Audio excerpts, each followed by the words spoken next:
नमस्तेऽस्तु महामाये श्रीपीठे सुरपूजिते शङ्खचक्रगदाहस्ते महालक्ष्मी नमोऽस्तु ते।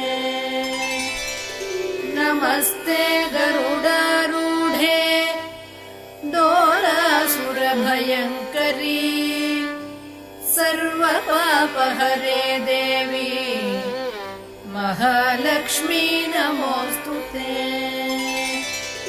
सर्वज्ञे सर्ववरदे सर्वदुष्टभयङ्करी सर्वदुःखहरे देवी महालक्ष्मी नमोऽस्तु ते।